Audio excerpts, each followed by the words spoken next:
Assalamualaikum warahmatullahi wabarakatuh. Perkenalkan, nama saya Atika Wafa, NIM 170303048. Di sini saya akan mempresentasikan materi kuliah ketiga Manajemen Keuangan mengenai analisis laporan keuangan. Pembahasan yang pertama adalah tujuan laporan keuangan. Dalam pengertian sederhana, menurut Kashmir pada tahun 2008, laporan keuangan adalah laporan yang menunjukkan kondisi keuangan suatu perusahaan pada saat ini atau dalam suatu periode tertentu. Tujuan laporan keuangan yaitu untuk menyediakan informasi yang berkaitan dengan posisi keuangan, prestasi atau hasil usaha perusahaan, serta perubahan posisi keuangan suatu perusahaan yang bermanfaat bagi pemakai dalam pengambilan keputusan ekonomi.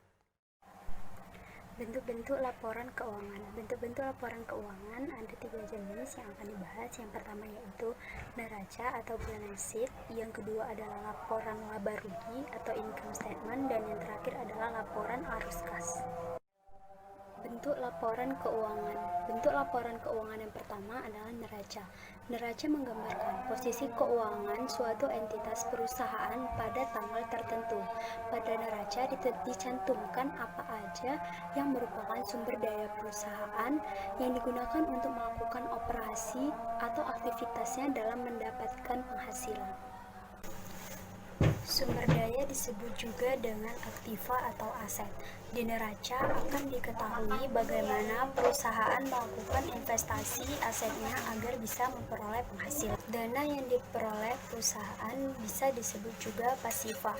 Dana ini bisa diperoleh dari pemegang saham, akumulasi penghasilan yang tidak dibagi ke pemegang saham, dan pinjaman dari pihak lain. Dana yang berasal dari pemegang saham tersebut akan diakumulasikan yang disebut juga dengan modal atau ekuitas. Dengan penggambaran persamaan akuntansinya yaitu aset sama dengan liability plus equity. Neraca yang pertama adalah ekuitas atau modal, yang kedua aktiva, dan yang ketiga adalah pasiva. Untuk aktiva terbagi menjadi beberapa. Yang pertama yaitu aktiva lancar, yang kedua investasi jangka panjang, yang ketiga tanah, bangunan, dan peralatan, yang keempat aktiva tak berwujud, dan aktiva lain-lain. Sementara pasiva terdiri dari yang pertama liabilitas, minority interest, and stockholder equity. Untuk liabilitas, yang pertama adalah current liability, yang kedua non-current liability. Penjelasan unsur-unsur neraca. Yang pertama adalah aktiva. Pada unsuran ini terbagi menjadi dua, yaitu aktiva lancar dan aktiva tetap. Untuk aktiva lancar adalah aset yang umur kegunaannya untuk jangka pendek, sementara aktiva tetap adalah aset yang umur kegunaannya dapat digunakan dalam jangka waktu yang lebih panjang. Yang kedua adalah pasiva. Pasiva adalah sebuah kewajiban perusahaan. Di dalam kewajiban ini akan saling terkait dengan tanggung jawab dari pembayaran yang dilakukan perusahaan terhadap pihak lain. Yang tergolong dengan pasiva adalah seperti hutang perusahaan, baik itu utang jangka pendek maupun utang jangka panjang. Yang ketiga adalah ekuitas. Ekuitas atau modal adalah uang atau barang yang digunakan sebagai dasar untuk melakukan sebuah pekerjaan. Dalam hal ini, modal dalam neraca adalah saldo dari modal akhir sebuah perusahaan dalam satu periode. Bentuk laporan yang selanjutnya adalah bentuk laporan keuangan laba rugi. Laporan keuangan laba rugi memberikan gambaran bagaimana kinerja suatu perusahaan dalam suatu periode tertentu. Selain itu, juga dapat diketahui berapa laba kotornya, laba bersihnya, dan laba setelah pajaknya. Berikut adalah format laporan untuk laporan laba rugi.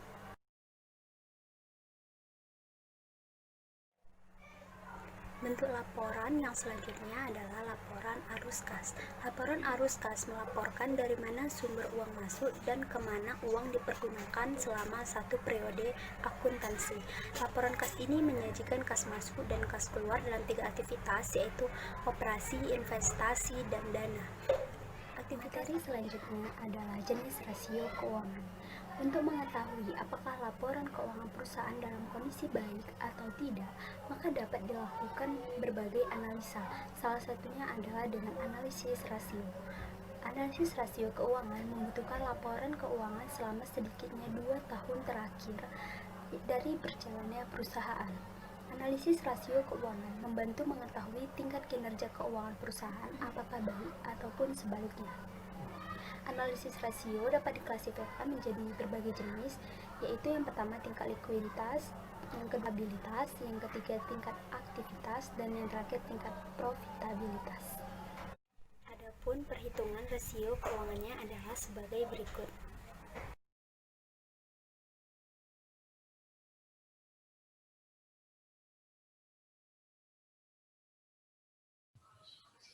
Selamat pagi, perkenalkan nama saya Lili Sri Intan Siagian, NIM 1704031168. Saya mahasiswa yang mengambil mata kuliah Manajemen Keuangan kelas A. Saya akan membahas mengenai analisis laporan keuangan. Menurut Kasmir, laporan keuangan adalah laporan yang menunjukkan kondisi keuangan perusahaan pada saat ini atau dalam suatu periode tertentu. Secara lebih rinci, Kasmir mengungkapkan bahwa laporan keuangan bertujuan untuk memberikan informasi tentang jenis dan jumlah aktiva atau harta yang dimiliki perusahaan pada saat ini, jumlah kewajiban modal yang dimiliki perusahaan pada saat ini, jumlah pendapatan yang diperoleh pada suatu periode tertentu, jumlah biaya dan jenis biaya yang dikeluarkan perusahaan dalam suatu periode tertentu, perubahan-perubahan yang terjadi terhadap aktiva, pasiva, dan modal perusahaan, kinerja manajemen perusahaan dalam suatu periode, dan catatan-catatan atas laporan keuangan. Bentuk-bentuk laporan keuangan. Yang pertama, neraca. Neraca menunjukkan laporan posisi keuangan pada saat tertentu. Neraca memberikan gambaran sesaat posisi keuangan perusahaan pada waktu tertentu. Perhitungan dari total aktiva ialah total kewajiban ditambah ekuitas. Elemen-elemen dalam neraca adalah sebagai berikut. Yang pertama, aktiva, yang terdiri dari 3 kategori, aktiva lenser, aktiva tetap, dan aktiva lainnya. Elemen-elemen dalam neraca yang kedua ialah hutang. Hutang adalah yang harus dibayar oleh perusahaan dengan uang atau jasa pada suatu saat tertentu di saat yang akan datang. Ketiga, ekuitas. Pemegang saham pemilik merupakan hak pemilik perusahaan atas kekayaan perusahaannya. Ekuitas meliputi saham preferen, saham biasa, dan laba ditahan. 2. Laporan laba rugi. Laporan laba rugi menunjukkan hasil operasional perusahaan selama suatu periode, pada umumnya 1 tahun. Laporan laba rugi untuk periode tertentu terdiri atas penerimaan bersih dikurang biaya pada periode tersebut. Laporan laba rugi merupakan ringkasan dari 4 jenis kegiatan. Yang pertama, menjual produk atau jasa. Kedua, beban produksi. Ketiga, beban yang timbul dalam memasarkan atau memproduksikan produk. Keempat, beban keuangan dalam menjalankan bisnis. Ketiga, laporan arus kas. Laporan arus kas menunjukkan atau menggambarkan penerimaan dan pengeluaran kas untuk jangka waktu tertentu. Laporan arus kas menunjukkan arus kas yang sebenarnya dihasilkan oleh perusahaan sepanjang tahun. Arus kas dibagi menjadi 3 kelompok. Yang pertama, kegiatan operasi, kedua, kegiatan investasi, ketiga, kegiatan pendanaan. Data yang dibutuhkan untuk membuat laporan arus kas berasal dari neraca awal, neraca akhir, dan laporan laba rugi. Perhitungan dari perubahan kas ialah arus kas masuk dikurang arus kas keluar.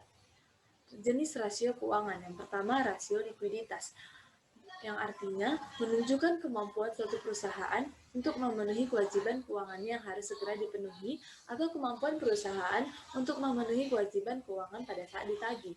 Berikut adalah perhitungan dari rasio likuiditas berupa current ratio, cash ratio, quick ratio, dan working capital. Kedua, rasio profitabilitas. Rasio profitabilitas adalah rasio yang menilai kemampuan perusahaan dalam mencari keuntungan atau laba dalam suatu periode tertentu. Berikut adalah persamaan dari perhitungan rasio profitabilitas, yaitu gross profit margin, net profit margin, earning power of total investment, ROI, dan ROI.